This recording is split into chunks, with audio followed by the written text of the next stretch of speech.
तो solo levelling का episode 6 drop होते ही दुनिया की ऑलमोस्ट सारी एनिमे स्ट्रीमिंग साइट क्रैश हो गई। वैसे तो 2-3 ही है, बट तुम समझदार हो।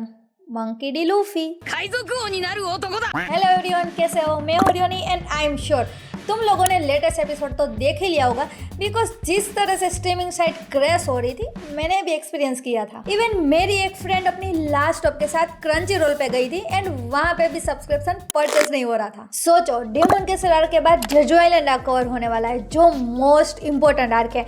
एंड जिस तरीके से एपिसोड फास्ट चल रहे हैं, आई थिंक कि जेजू आइलैंड सीजन 2 में स्टार्ट हो जाएगा।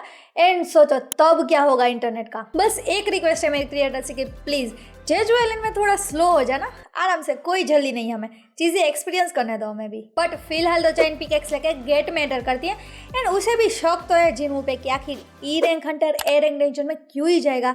मतलब ऐसा तो है नहीं, उसके पास एक से ज्यादा लाइफ है। एंड गेट के अंदर डेंजर के बॉस की रात सभा में प्रजागण एंड माननीय मंत्री श्री उपस्थित है, जो पूरी तरीके से रेडी है अटैक टीम को मार के एंटरटेन होने के लिए।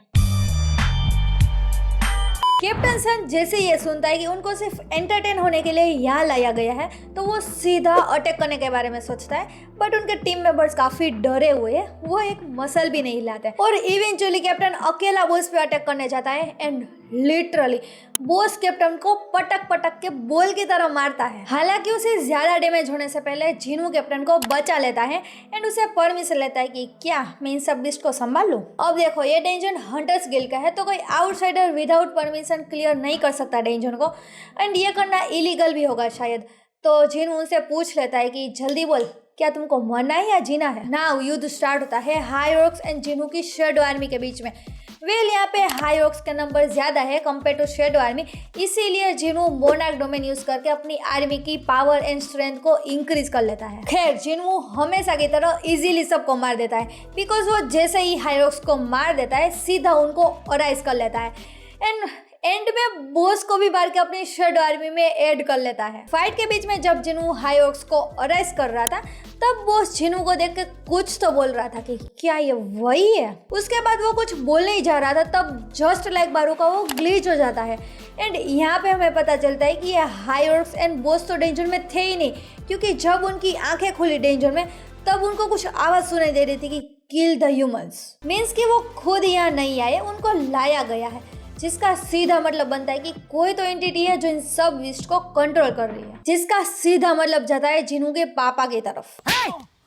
पप्पा जी बोल, पप्पा जी। जिनू के पापा जी ने बताया था कि ये बीस्ट एंड डेंजन तो कुछ नहीं है, इससे भी बड़ी प्रॉब्लम है जिससे सारी दुनिया के हंटर्स एक साथ आ जाएंगे, फिर भी नहीं रोक पाएंगे। तो ये वही लोग या जो भी है, बट वही हो सकता है जिसने इस डेंजन के बॉस एंड बारूका को ग्लिच किया था एंड मोस्टली ये सिस्टम से भी कनेक्टेड हो सकते हैं, बिकॉज ये बॉस तभी ग्लिच करते हैं जब वो सिस्टम के बारे में या तो जिनू को देखकर उनके बारे में बोलने की कोशिश करते हैं, क्योंकि वो एंटिटी बिल्कुल भी नहीं चाहते कि जिनू को कुछ पता चले। मीन्स मेरी ये जो बारूका वाली थियरी है वो रॉन्ग प्रूव होती है, बट शायद अगर ऐसा होता तो स्टोरी कुछ अलग तरीके से चल रही होती। खैर, शाहीन और एसोसिएशन के लोग और उसका मैनेजर डेंजर में पहुंच जाते हैं और वो जिनू को देखकर शॉक हो जाता है कि बंदे ने अकेले पूरे डेंजर को क्लियर कर दिया। एसोसिएशन का मैनेजर अटैक टीम से रिक्वेस्ट करता है कि प्लीज अभी जिनू के बारे में बाहर किसी से बात ना करे, बिकॉज अभी उनका rank and data top secret है। इन सब के अलावा शाहीन पूरी तरीके से फिसल गई है, बिकॉज मैडम को फर्क पड़ने लगा है कि जिनू उनके बारे में क्या सोचता है, क्योंकि वो पिकेक्स लेके डेंजर में चली गई थी। अब यहाँ पे औरत का जो करबाबू भैया वो वाली मीम भी नहीं लगा सकती, तो तुम समझ जाओ। खैर, इसके बाद अगले दिन काफी सारे न्यूज रिपोर्टर आए हुए हैं, जो ऑब्वियसली जिनू की न्यूज के लिए ही बुलाए होंगे, तो वो नेक्स्ट एपिसोड के लिए रखते हैं, बिकॉज अभी एपिसोड इतने फास्ट चल रहे हैं कि हम कोई पर्टिकुलर सीन पे बात भी नहीं कर सकते। हालांकि मैंने एपिसोड देखने से पहले ही मानवा के चैप्टर्स एपिसोड 6 तक ही रीड किए हैं, बट आई थिंक कि एनीमे काफी फास्ट चल रहा है कंपेयर टू मानवा, इसीलिए मैं तुमको सजेस्ट करूंगी कि एक बार एपिसोड देख के मानवा के चैप्टर्स जरूर से रीड कर लेना, शायद और अच्छा एक्सपीरियंस मिल जाएगा। हालांकि कुछ इंपॉर्टेंट चीजें कट नहीं करी है, बट आपको 2 इवेंट्स के बीच में ब्रीदिंग स्पेस मिल जाएगी। सो यस, तुम मुझे बताओ एपिसोड कैसा लगा। बाकी लाइक कर देना वीडियो को एंड सब्सक्राइब तो भूलना ही मत, क्योंकि 500 सब्सक्राइबर जल्दी कंप्लीट करना है। बाय।